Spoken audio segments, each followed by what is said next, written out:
We'll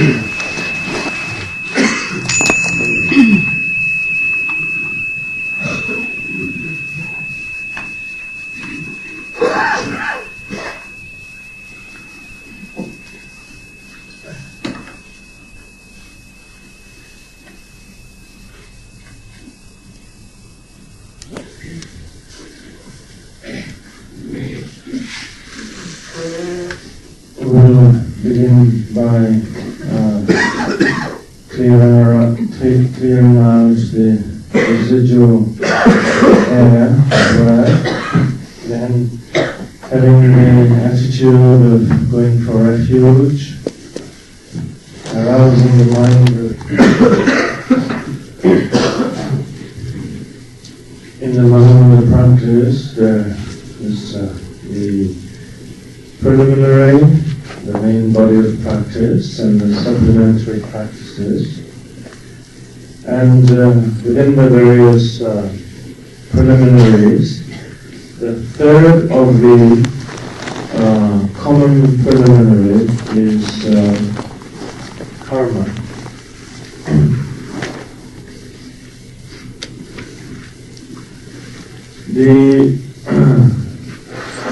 According to the Buddhist teachings, the reason that beings are experiencing different forms of sufferings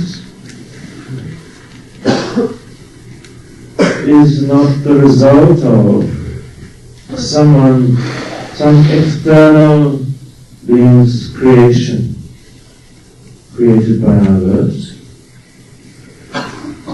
nor is it because of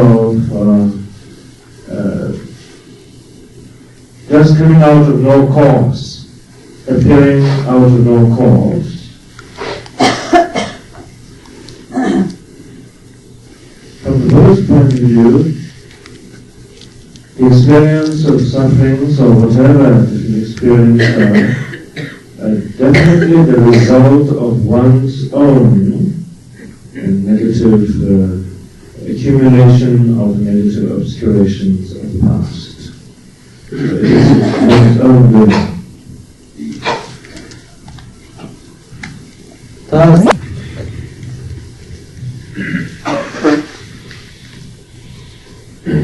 The aspiration to want to have happiness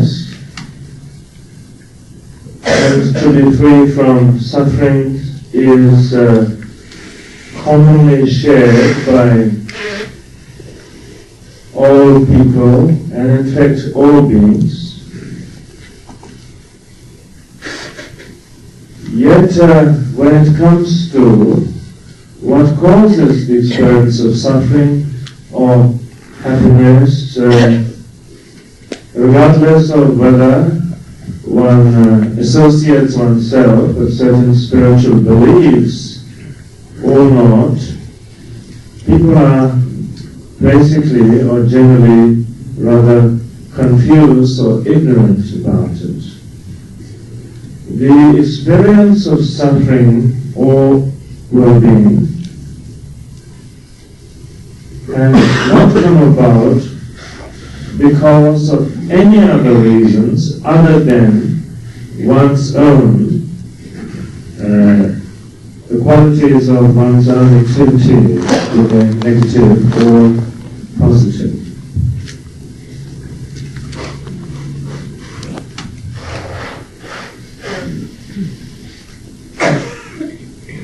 The Buddha, who is all omniscient, through his all-knowing wisdom, sees the state of beings, what experience of happiness and sufferings beings are going through.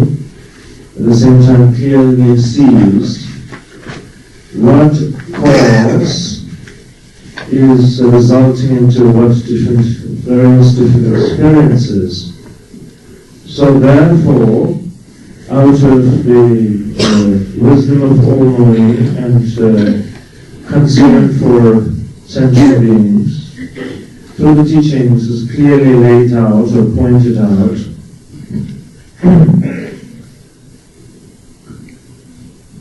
what are wholesome or virtuous actions that brings about the experience of happiness, and how to understand and follow them, what are non-virtuous or unwholesome actions, and how they cause the sufferings and how to avoid such. So in this way is clearly pointed out.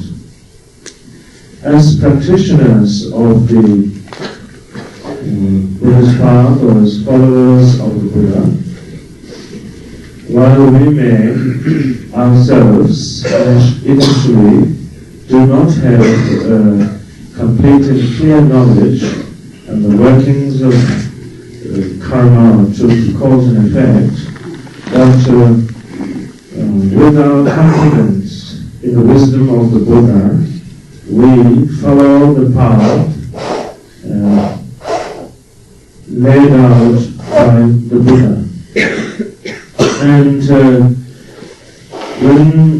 gradually when we are exposed to the path more through greater understanding and particularly greater experience insight in connection with our mind, then we are not simply dependent on having faith or confidence in the wisdom of the Buddha.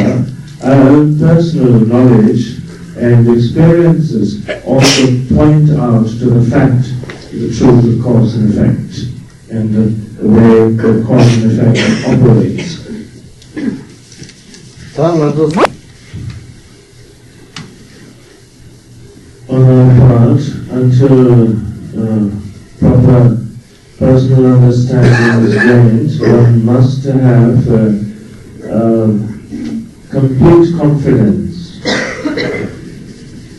firm confidence in the teachings of the Buddha in connection with the truth of karma.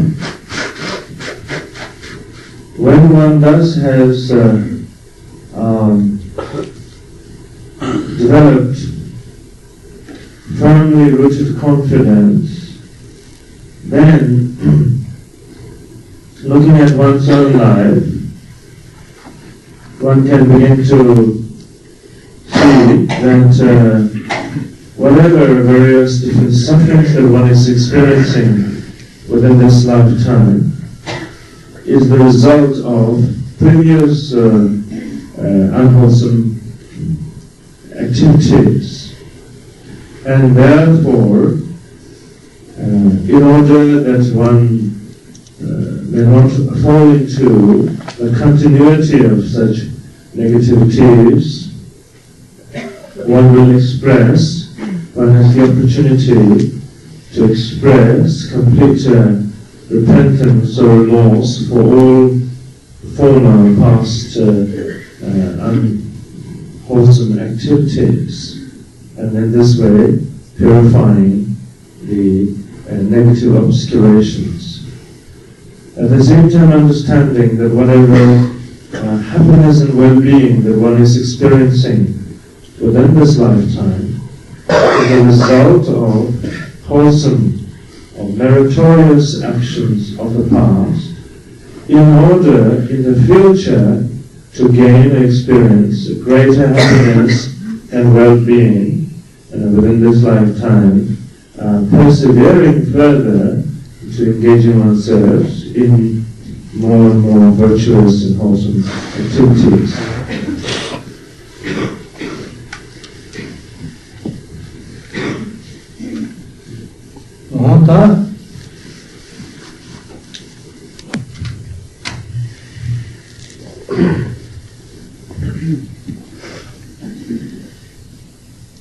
Initially, it is very important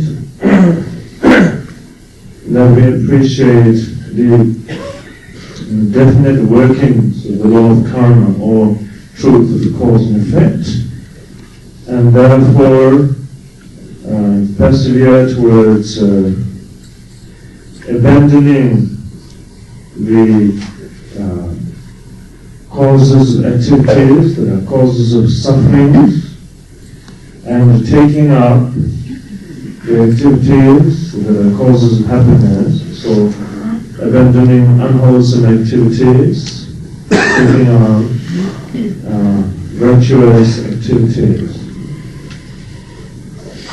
As one gradually matures in one's practice and begins to have deeper insight, then one begins to see that while relatively there is very much the truth of dependent arising of phenomena, the relative operation of cause and effect that needs to be heeded properly, yet from the ultimate nature of this relative dependent arising is that recognizing the nature of dependent arising or cause and effect as emptiness, and emptiness arising in the form of dependent origination, or emptiness manifesting in the form of dependent arising.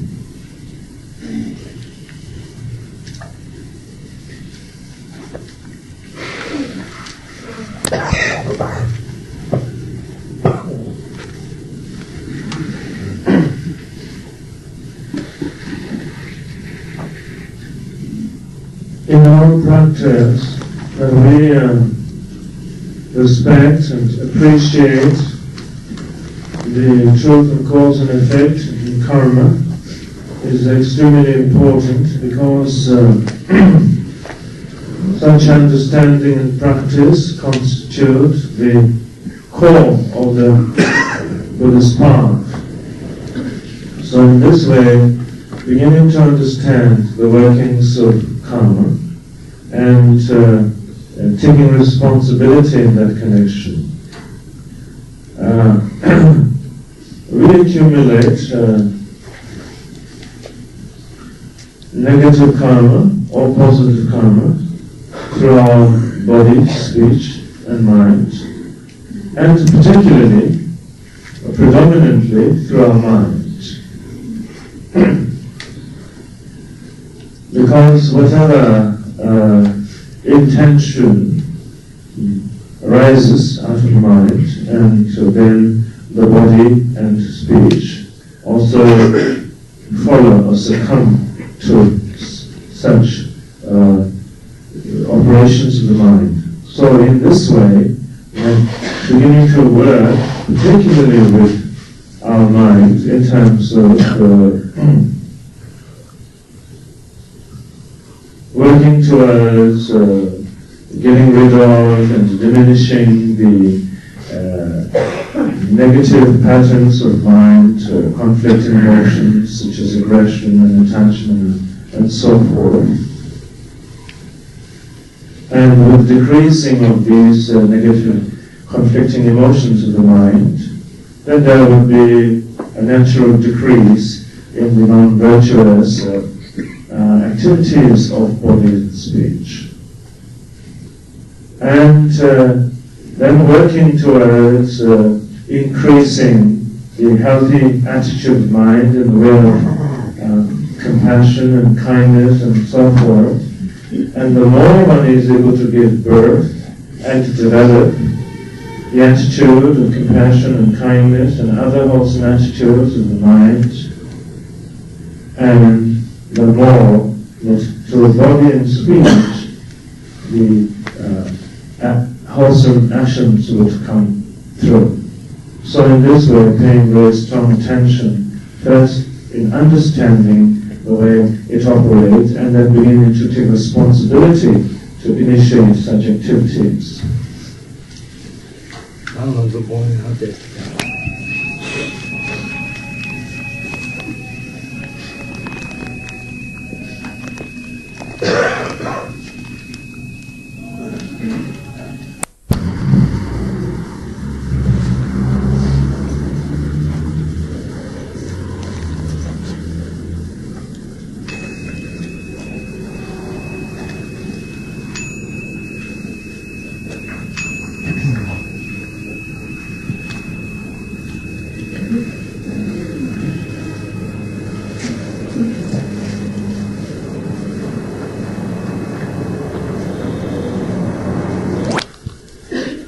is good karma, as well as previous correct aspiration.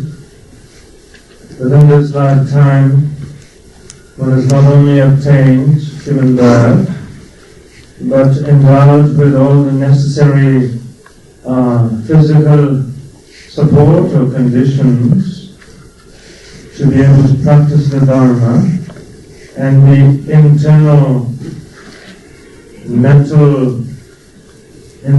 favorable mental condition of having appreciation and yearning for the practice of the Dharma.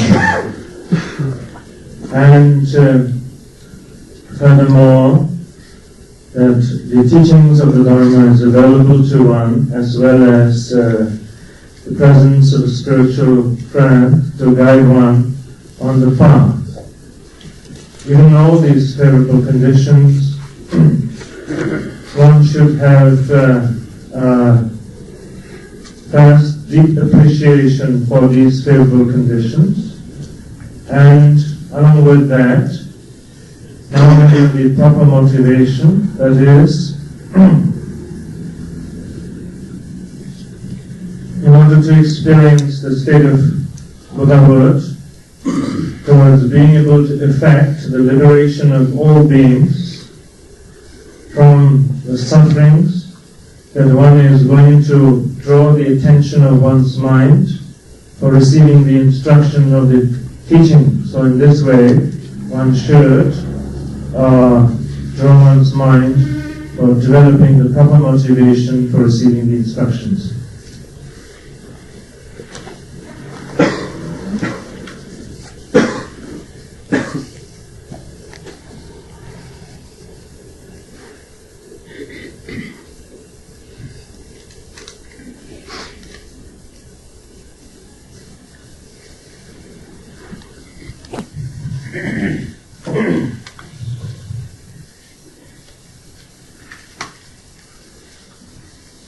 The third specific, the uncommon preliminary, is the practice of the offering of mandala.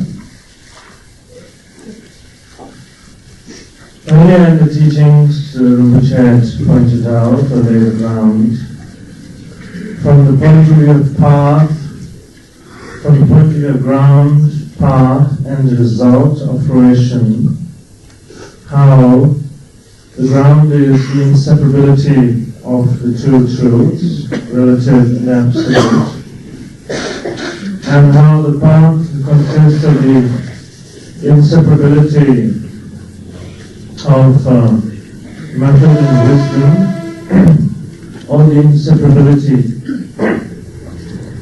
of the two the accumulation of merit and wisdom, and resulting into the realization of the inseparability of two kayas, that of Dhammakaya and Rupakaya, and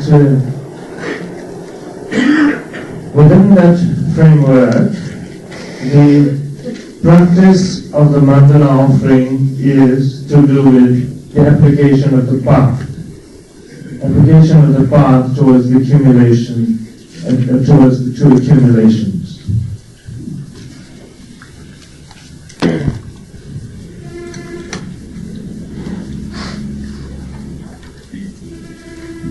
In doing the practice of mandala offering, one initially brings the presence of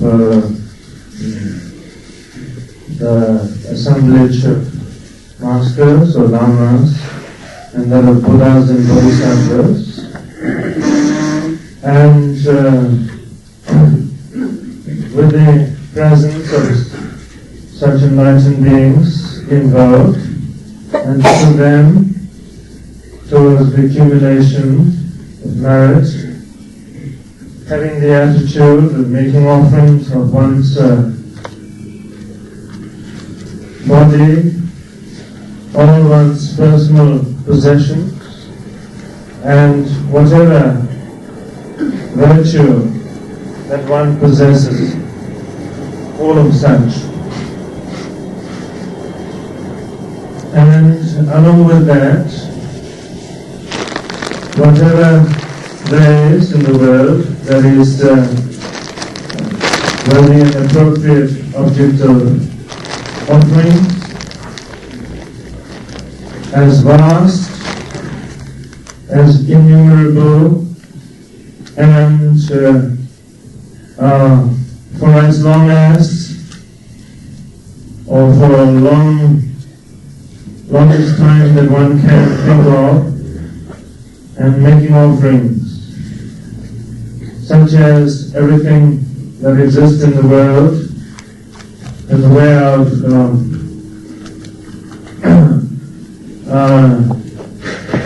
good forms, an object of sight, sound is music, and taste and whatever fragrance and so forth, and whatever in the name of wealth of human beings and God that is good, and the one imagined that one is making offerings, so taking possession of all of them and the possessions and the goodness of one and others, making offering. And along with that, one imagines making offerings of the vast mandala that consists of Mount Mara and the 4 continents and all worthy objects of offerings that exist in the expanse of the universe. And one's body also participating in the making of this offering of mandala, not only with one's mind, through one's body, by doing the mandala, the ritual of the mandala offering, by offering the lamps, water, incense, flowers, music, and so forth, making the specific actual offerings with one's body, and with one's speech, reciting the liturgies that is connected with the mandala offering. So in this way, through the participation of one's body, speech and mind, making vast and immeasurable offerings, both actual and imagined, is what constitutes the offering of mandala.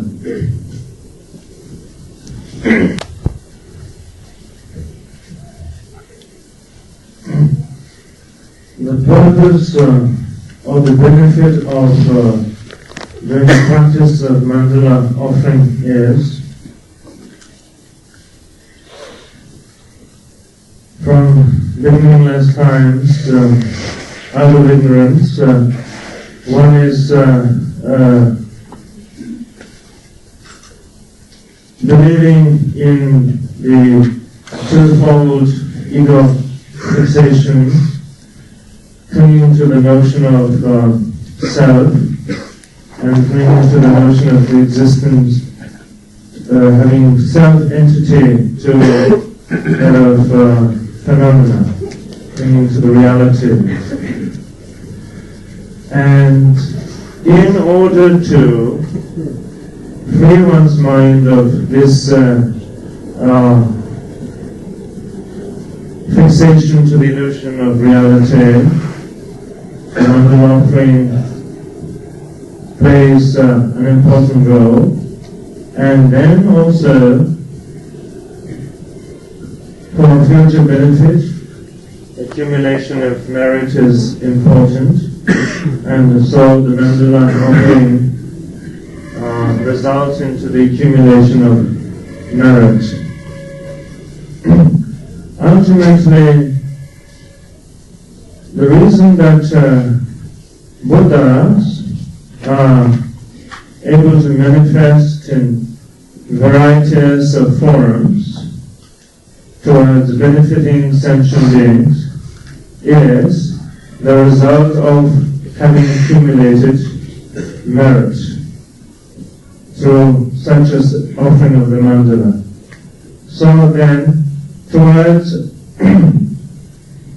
getting rid of the ego fixation, accumulation of merit, and ultimately resulting into being able to benefit beings in varieties of ways, the practice of mandala is beneficial.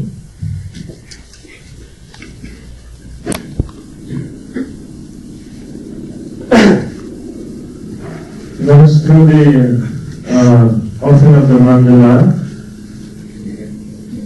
it brings about the accumulation of merit. In connection with how to incorporate the accumulation of wisdom in the mandala offering,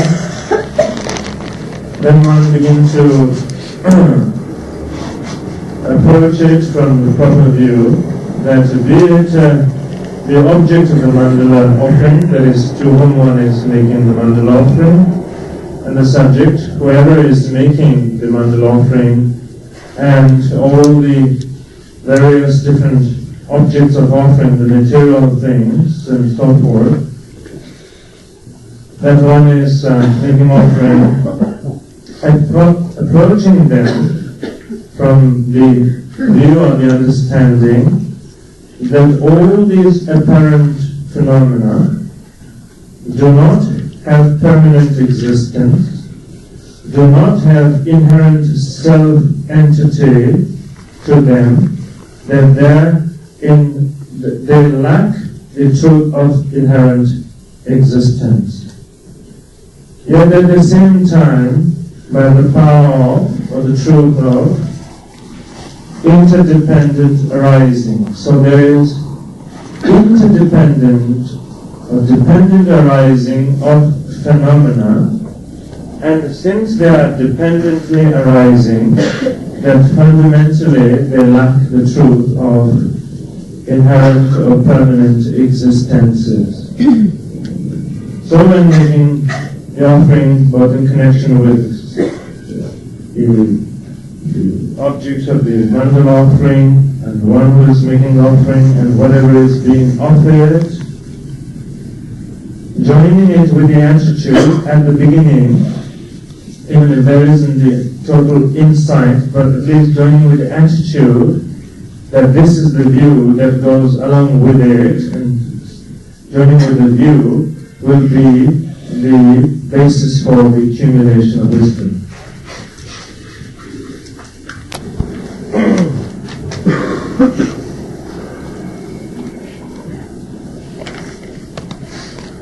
The formal making of the mandala offering being the cause of the accumulation of merit, and having the proper view about it, that because of their relatively existing nature, therefore the dreamlike and the mirage-like nature of the dependent arising, and that joining it with that understanding being the accumulation of wisdom.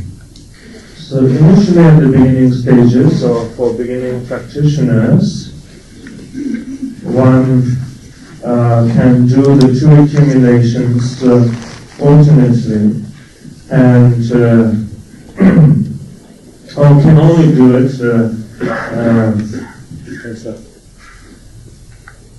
sometimes when one engages in the accumulation of merit sometimes, and then other times focusing on the view about it in connection with the accumulation of wisdom. So in this way, alternating. Gradually, as one progresses in one's practice, then bringing about the joining of the two accumulations. So there is the inseparability of the two accumulations taking place.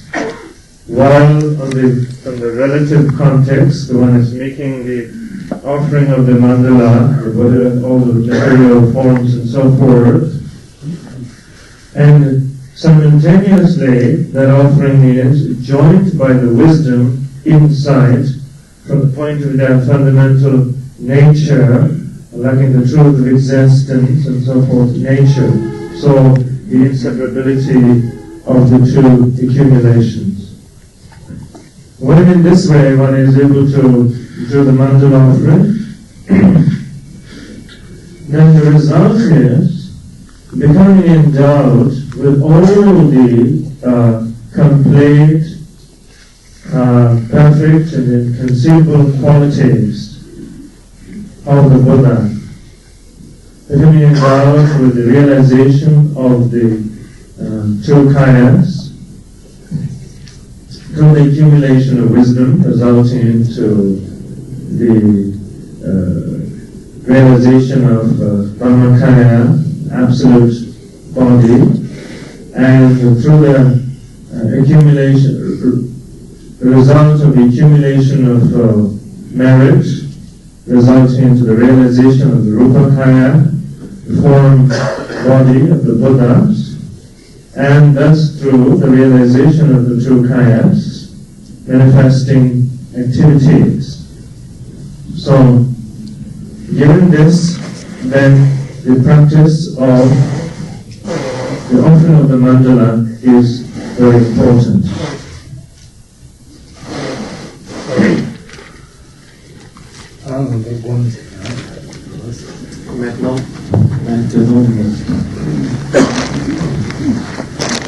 Now we will do a second meditation.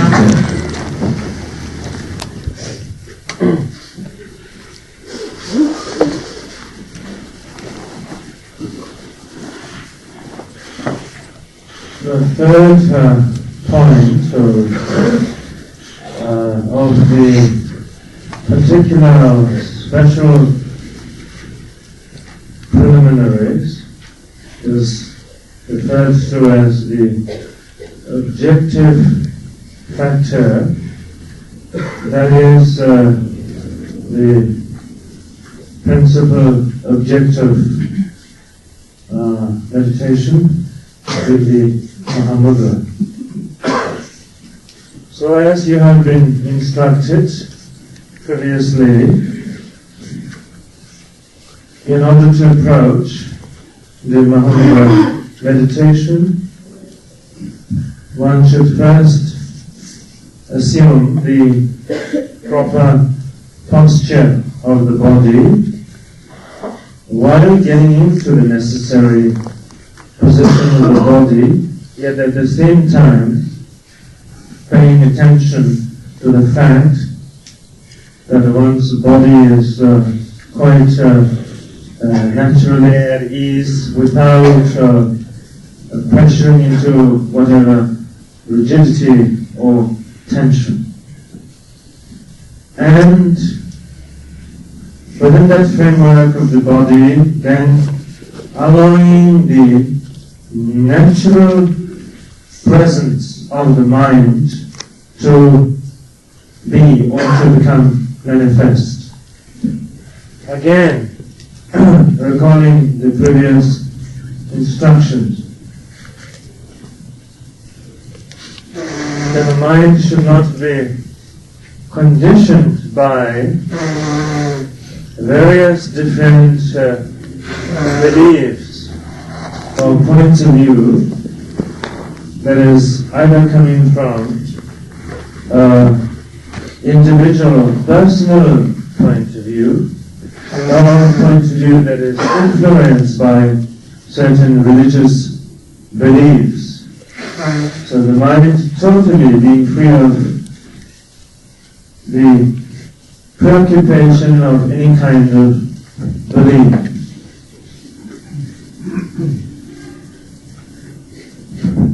Allowing the mind to be completely free of any kinds of conditionings, any kinds of qualifications, simply allowing the mind to take is natural place of basic presence of awareness. And this basic, uncontrived, natural presence of the mind, in the Mahamudra tradition is referred to as the presence of the ordinary mind, simple mind, ordinary mind. So, allowing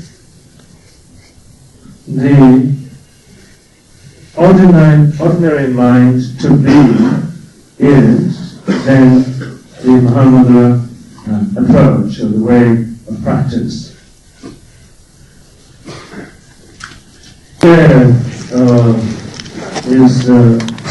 one to have some idea about if there is some kind of common understanding taking place. When Rinpoche mentions Samadhi Sheva, or just allow ordinary mind to be present,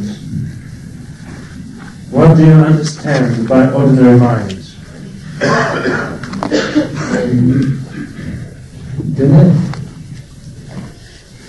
Kagyü kumandan ge sadece Mahamudra bala Samadhi Sheva sengen shira ke kesin de Tibet kan de Mahamudra chiyo Tibet de mando dada Samadhi Sheva sebiru me de ma sheva kala cha do Samadhi Sheva de when to go Le lama Kagyü de la tradition du Mahamudra insiste particulièrement sur cette notion. The Kagyü lamas of the Mahamudra tradition attaches tremendous importance to the idea of Samadhi Sheva, ordinary mind, and it is regarded as very precious and a very valuable instruction.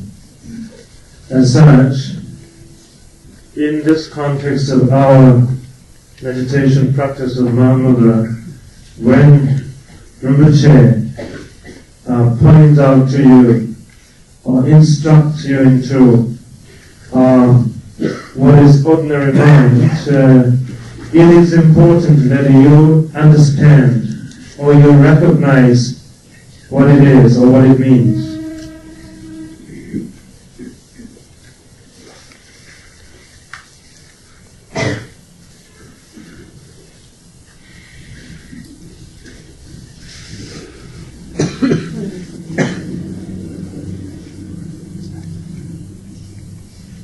Would it be the state of mind whereby you allow your thoughts to arise without clinging or grasping?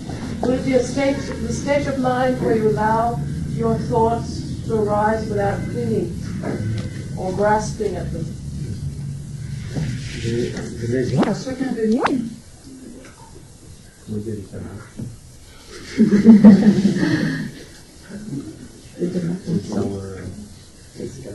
Nous utilisons nos sens ordinaires que nous utilisons pour comprendre le monde qui nous entoure. Tu veux comment nous conduire vis-à-vis de ce monde tel que nous le percevons. Peut-être si lui va adorer, elle va adorer. Which is pure and spontaneous. Pure and spontaneous.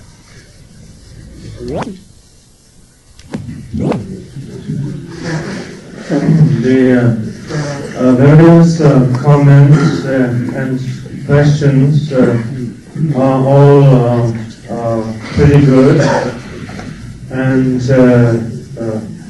pretty interesting. Nevertheless, Rinpoche would like to point out certain specific clarification.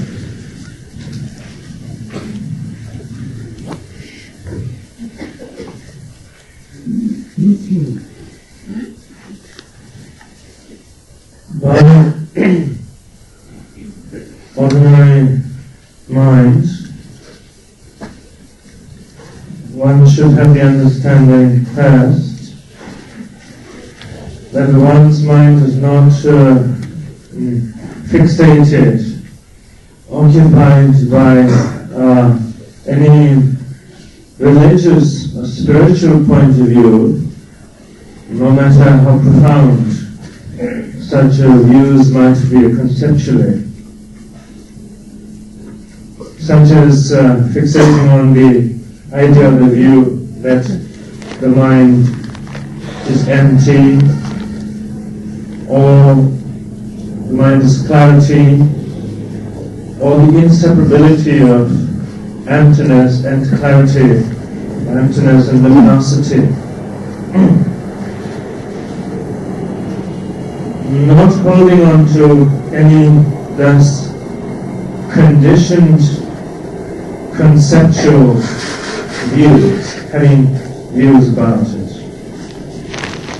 And by the term ordinary, it should also not be misunderstood in terms of the regular, the normal operation of the mind of distraction. By ordinary here suggests free of complications, the habitual complexities. And so ordinary in that sense. And what is the difference between this idea of Kamandisheva or ordinary mind as opposed to the normal operation of our mind? There is one big or important difference. Generally, our mind is distracted by various thoughts of various different conflicting emotional tendencies. And if not on a gross level, certainly on a subtle level, if there is sort of, the mind is in a state of indifference, kind of strongly involved with any variety of conflicting emotional thoughts, but sort of mind is, as much as the mind is spaced out, that much the mind is distracted. So the important difference is that in the context of the ordinary mind, that there is the presence of awareness. Presence of awareness, and simply when there is the presence of awareness, then is the presence of ordinary mind.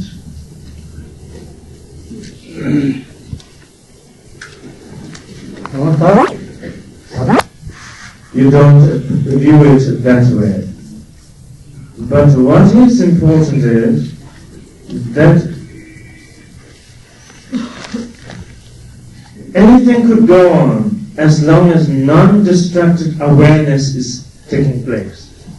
Non-distracted awareness is or undistracted awareness is the key element. As such, in the Mahamudra prayer of Lord Shangpa that we do, it is pointed out that non-distracted or undistracted awareness is the body of practice, the body of meditation. So it's clear to point out the importance of it. And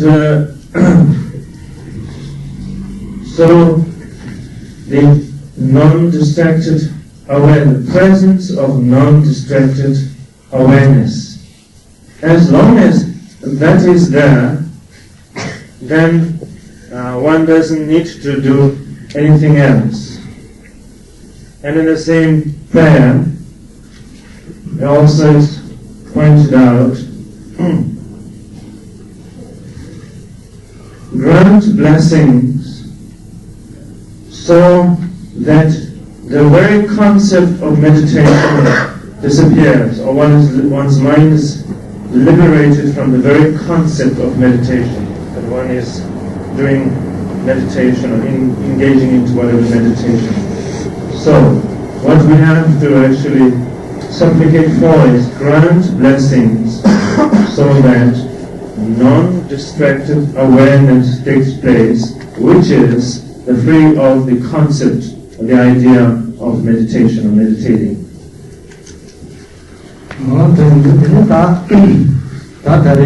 Those of you who are here for the first year, you will work with the Shinai instruction, which has given in connection with the breath, as well as the instruction which has given now in connection with the ordinary mind, and you will alternate the two, the breath and this instruction. And for those who are here for the second year, we will work with the Hakon instruction that Rinpoche has given in the previous days. And so, with these practices, we will go up on the top shrine, and please do your practice very sincerely and diligently, because we have generally very little time together, and plus with some new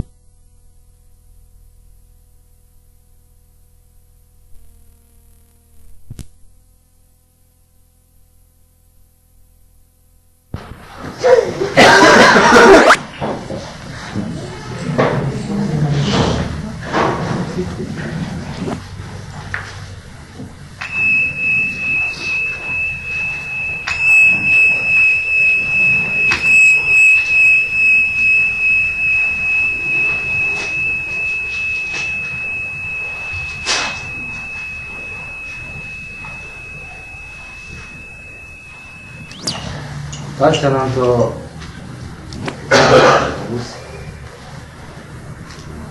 대인들 되네 대냠용 대양처럼 돌아 네 파트와세가 가면 뒤렌텔라 되는지 내마마도 그 망보 퇴백이 되게 책다를 배주세네 되게 책이 뭐다 라고서는 드린다고 되네요. 소소냠냠데 먼저 메모하는 시를 깔라 테스트 미탄 임포트하고 다사보다고 되게 고도 삼나야 돼야 되는 말이에요. 되네 가리고요 사나 되네 장아서 소소냠냠 되게 되네 내 파트와 세바자라 되네 소소냠냠 여가 대라 책임보다 제보 마서봐. 가려야 돼. 되네. 스타보스. 마야 하고 그래서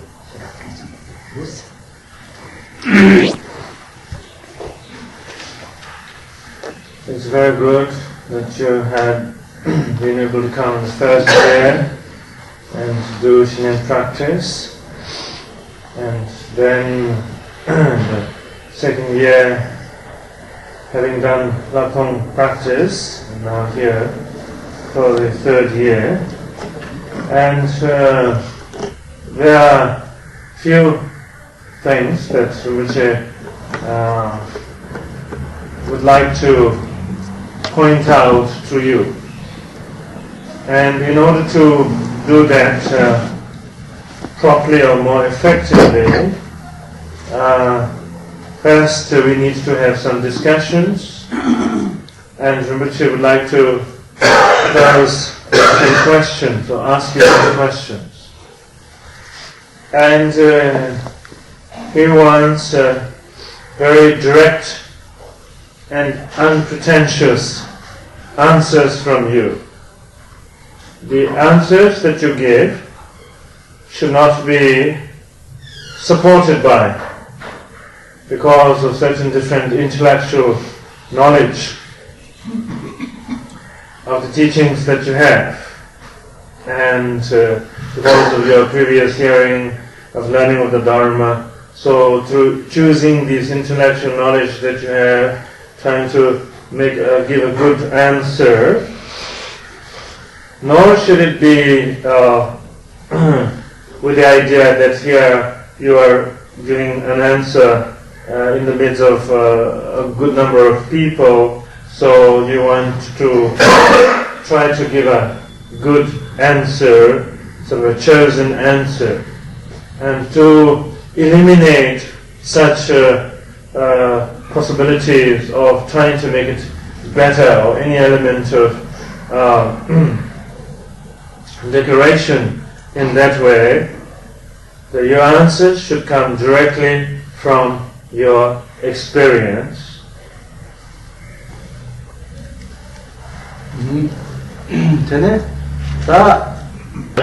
With regard to the experiences, you are not expected to have a uniformed experience. In fact, on the contrary, there is all the possibility the experience is very personal, very individual experiences. And within these personal and individual experiences also, that so you have some kind of experience, and you have this idea that you had a very beautiful, very profound, so wonderful experience. It's not necessarily, there is no certainty that it was a beautiful and wonderful experience in reality. If you have this idea that you had some experiences, the experiences were terrible and to the point of embarrassing, also there is no certainty that those were bad or terrible experiences. And so there are various experiences that could take place. In any event, that when Rinpoche asks you the question, that your answer should be simply based on your own personal and direct experiences.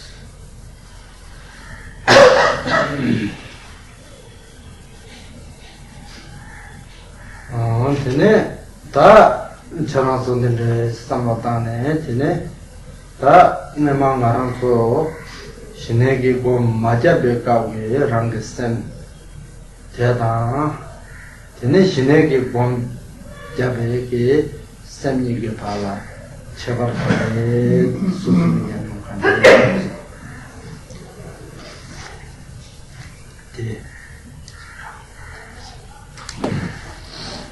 So now you can draw the attention of your mind from the point of examination and recollection that what difference is there in your experience of your mind previous to your doing the Shine practice? And now that you have done the Shine practice, what is the difference in your experience of your mind?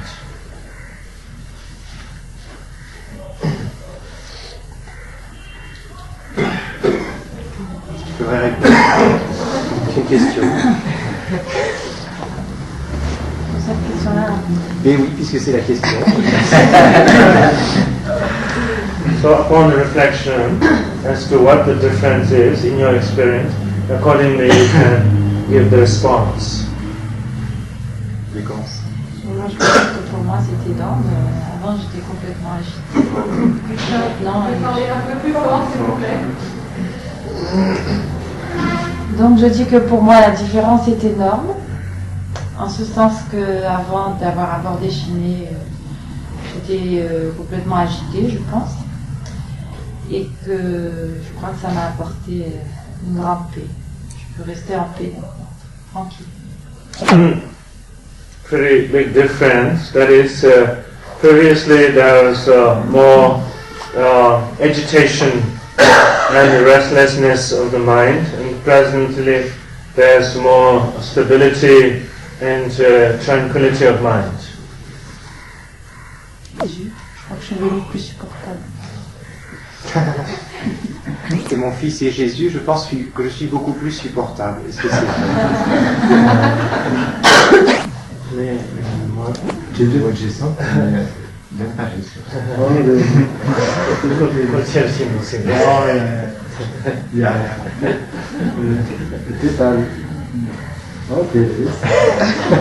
And the question, I think, is rather answer from Elaine is that if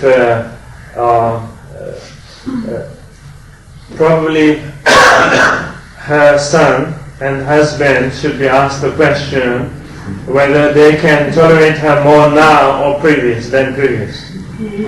And then the answer is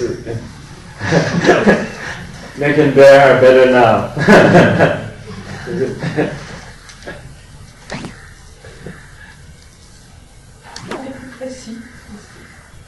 It's more calmness and clarity than previously. L'esprit plus large, aussi apaisé et plus large, la vie plus large.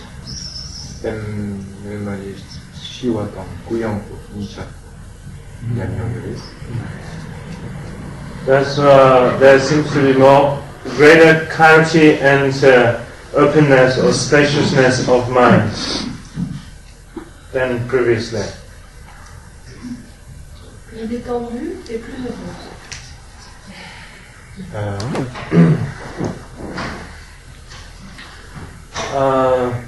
Presently, there is one is able to notice thoughts of distraction more easily, or catch distraction more easily than before, or that before there must have been all kinds of thoughts of distraction going on, but one never seemed to notice. But now one seems to notice them more easily.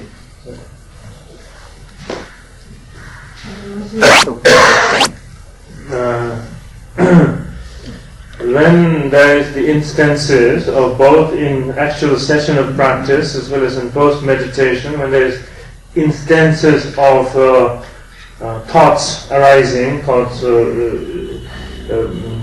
emotional, whatever, thoughts arising, and that one is able to bring in the mindfulness and therefore specifying these thoughts of emotions. And at the same time that in post-meditation activities that one is more at ease, more relaxed with the activities of life. Sur un plan de vue plus général, c'est-à-dire sur l'année écoulée, je ne pourrais pas répondre à la question. Sur un plan de vue plus particulier, je peux avoir de très bons chimés, enfin du moins au niveau d'un calme mental, mais selon les périodes de l'année et selon les nécessités à laquelle je peux être soumis, ça peut très bien aussi être extrêmement turbulent, une demi-heure ou une heure après avoir fait un bon The experiences are fluctuating and depend on sometimes circumstances. Sometimes there is greater tranquility of mind, and at other times, for instance, in a session of practice of meditation, there is much greater clarity, much greater tranquility of mind. But after that, because of whatever certain incidents, then this changes into greater the restlessness or agitation of mind. So the experiences are fluctuating.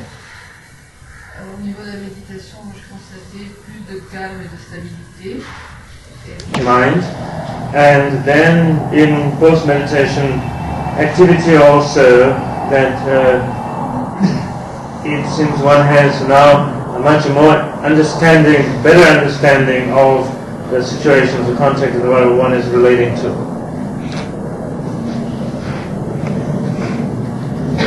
Oui, j'ai gagné en calme. Similar to the other experiences that have been mentioned, so now with the practice one is able to more easily notice the arising of conflicting emotions, and as a result of being able to notice, then one has more freedom over them, more sort of control, freedom over them. And also in one's life, one is able to focus more effectively on whatever one is doing, and yet at the same time with more sort of relaxed.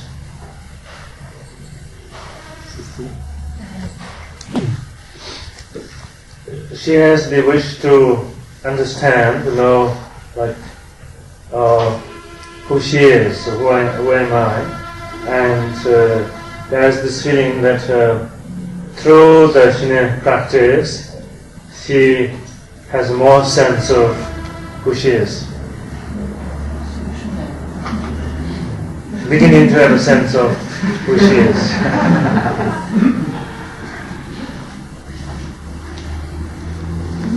Moi, j'ai beaucoup moins de pensées, et quand les pensées s'élèvent, elles ne me gênent pas, parce que elles s'en vont tout de suite, c'est leur nature, elles s'en allent, donc elles ne me gênent pas. Et je trouve que...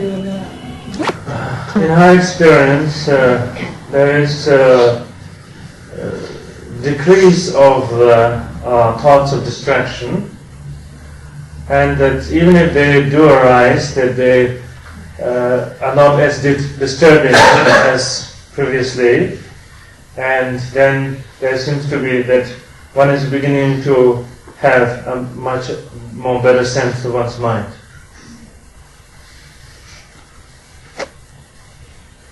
In the meditation experience, while there is still agitation of mind, but still, even though the agitations are occurring, that there is some sense that one is able to sort of step back out of it a little bit. And in the post-meditation, one feels that one has to, not previously, one has the feeling that one has to kind of make one's presence felt by whatever acting out in a particular way, but that seems to have less than some touch of humility coming about. Bien sûr, je dirais calme et détente. Of increasing the calmness of minds, but there is a greater sense of acceptance of one's mind. However it manifests, that's okay. Like there's greater acceptance of one's own mind, as well as however things are manifesting in whatever extreme ways things are manifesting externally, also that is also quite okay in terms from the point of view accommodating, being able to accommodate it. Voir ce qui a déjà été dit. Diminishing of the thoughts of distractions and thoughts of conflicting emotions, and there seems to be some understanding that is beginning to take place with regard to what is the proper meditation, in that one is able to more and more recognize and what is not the meditation, not the proper meditation, correct meditation, and that this is not. So one is able to eliminate more effectively what might not be the proper meditation. Oui. Ben, moi, j'étais assez raide. C'est-à-dire que ceci est juste, il n'y a pas de discussion. On ne dit pas un petit peu plus par là, ni un petit peu moins par là, c'est comme ça. C'est la règle pile. Et bien maintenant, je ne le suis plus.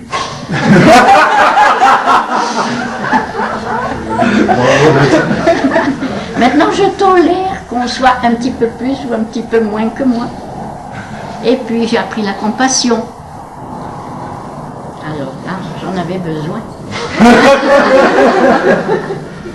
Et quand je vois quelqu'un dans la rue et j'ai de la compassion, il a mal au pied. il a mal à la tête. Bien. Il ne sait pas ce qu'il attend autour du trottoir, là. Peut-être qu'il y a des problèmes de famille. Et je vois les gens pensifs, absorbés dans leurs soucis. Et je dis, ils ne savent pas regarder là-haut.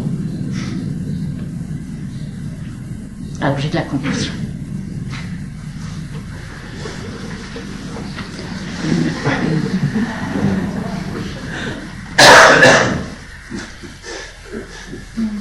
Et je ne peux plus me mettre en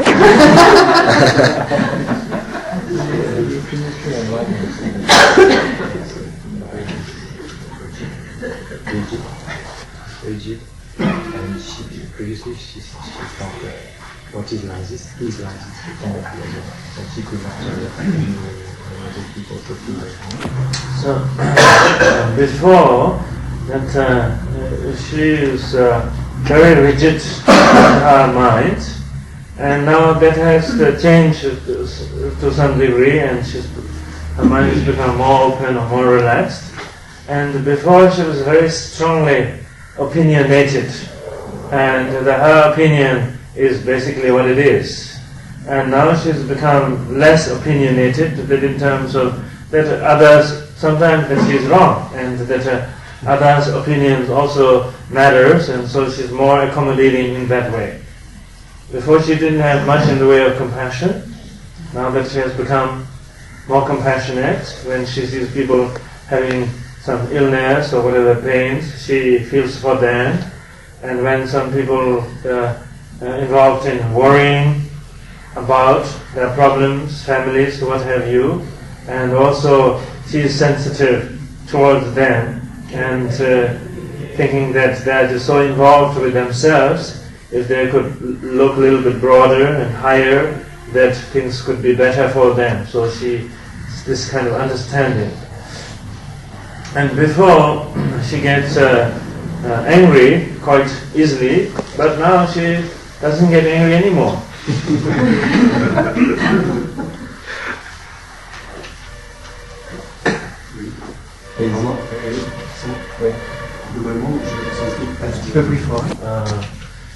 Increase in the development of calmness and the clarity of mind, and there is lesser instances of arising of conflicting emotions, but interestingly, when they do arise, they seem to be more pointed, more stronger than before, and also there seems to be some very strong, there is the experience of strong fluctuations in one's spirit or in energy, and in one's energy, in that sometimes that one feels full of energy and full of strength, and that other times one feels sort of quite sort of deflated and weak.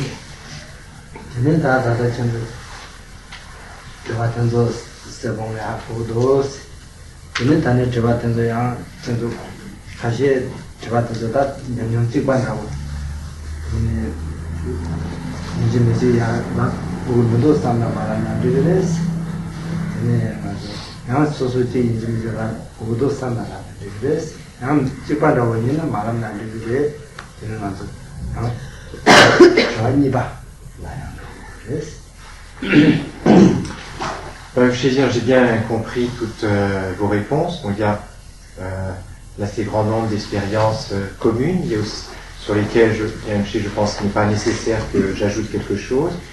Il y a peut-être des points particuliers, individuels, et sur lesquels, je dis si vous le voulez, je pourrais essayer de préciser les choses. Mais d'abord, on passe à la deuxième question. Peut-être que c'est pas tout à fait ça. La madame Yann dit que c'est peut-être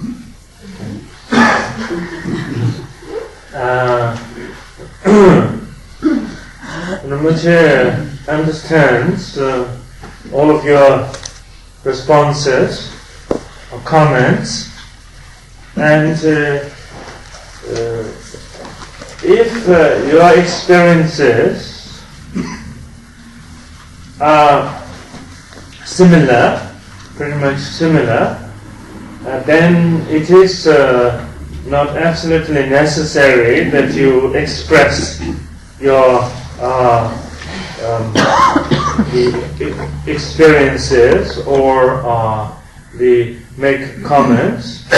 But if you so wish to express, then that you may also do so. So, generally speaking, and then with that, now Rinpoche would like to put out to you the second question. C'est pas tout à fait ce que j'ai dit, c'est-à-dire je suis trompé sur qui devait parler. Instance of experience. She had this experience of being somewhat completely open and accommodating available, and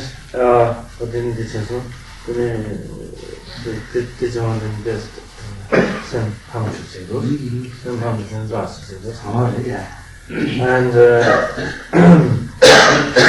then with this experience, then there was some fear and some sadness, and that seems to sort of close the door of openness and accommodation, and upon reflection she feels that were she able to allow that openness and accommodation, probably it could have opened the door towards Lakong insight.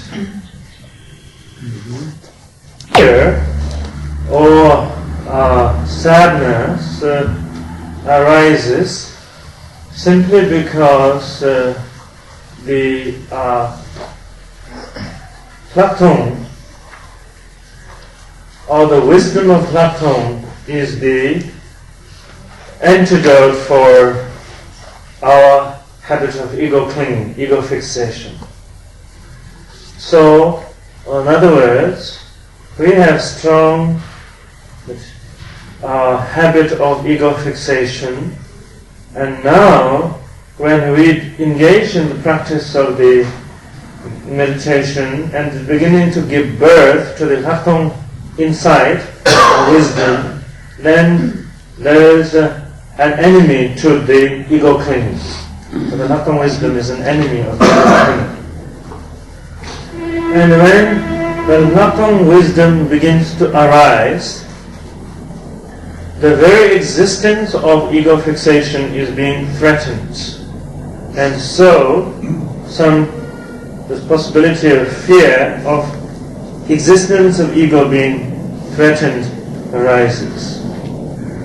And yes, it is therefore an obstacle. It poses as an obstacle to the further development of the Lakong wisdom.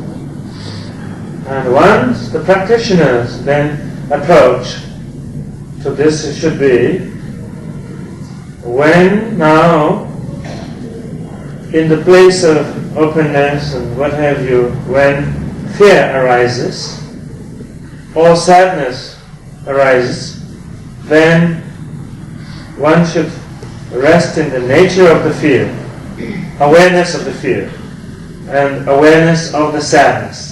The nature of the sadness or nature of fear, or an awareness of the nature of fear, instead of any inviting or rejecting, just simply resting, and sometimes applying the Lakong method of examination. Who is experiencing the fear? Who is fearing? Who is feeling saddened? And where it is, and what the colors, and so color existence, and so forth, examining from that point of view, but mainly to rest in the awareness of it. So that is basic, should be the approach. And then, now when you're doing the practice, if your experience of awareness is free from any kind of things taking place, just simply to continue with it. But in the event of anything arising like fear and sadness, then to think of them as support of the path, practice, like friend of the practice, and to welcome them in that you have some methods to work with. So I should have this welcoming attitude toward this. In there seems to be sort of more sort of deflating of the mind taking place, which we need to say that becoming more and more focused or something to that effect, and this is the experience taking place.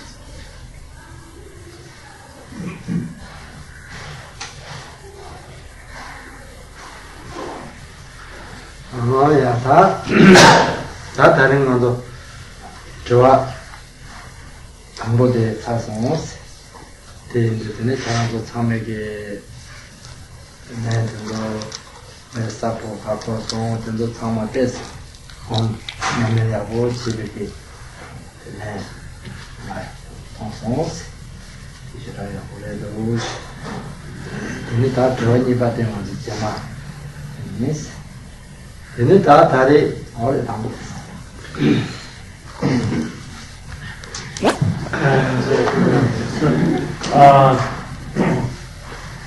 having listened to your responses, which you understood, it seems that majority of you have made some development in your practice, and that is good. And the second question will be the next time. Tu as un état de l'esprit au repos, l'esprit stable, c'est-à-dire sans pensée. Puis dans cet état apparaît une pensée. La première chose qu'il faut comprendre, essayer de voir, c'est comment se produit cette pensée.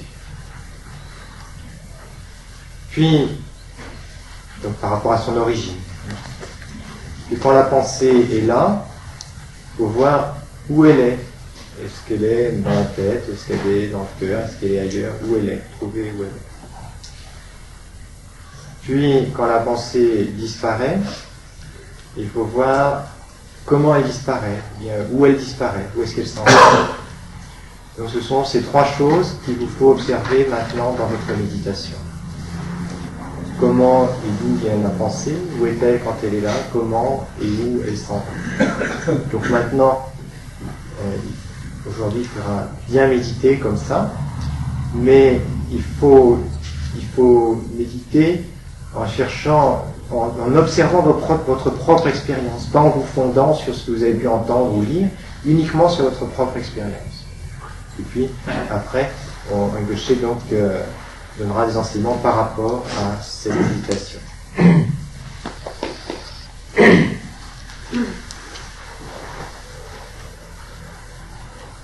And now for your practice. In the first year you did the practice of Shine. In the second year, Kartong, of looking at the nature of the mind, being in awareness of the nature of the mind. But now, at this stage, what Rinpoche wants you to work with is in your meditation practice, First, allowing the mind to rest, the natural calmness and clarity. Once the mind is naturally at rest, at natural rest, then out of that natural state of the mind, when a thought appears, then first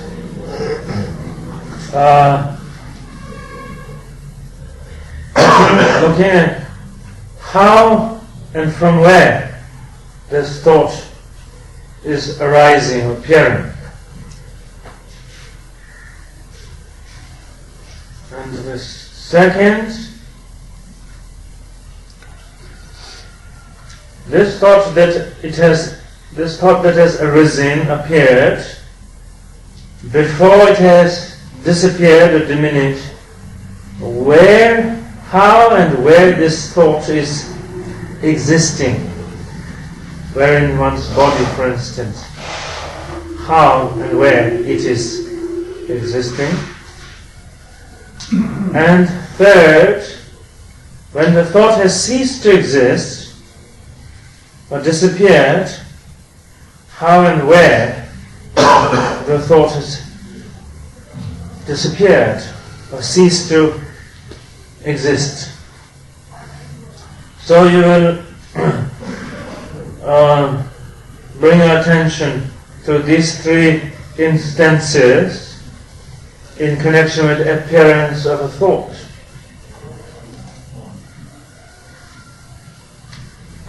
And what Rinpoche wants to clearly point out is, here we are not talking about trying to bring in your intellectual understanding of what's supposed to do, what's the thought supposed to do. Here we're talking about work with it, and then what is your experience?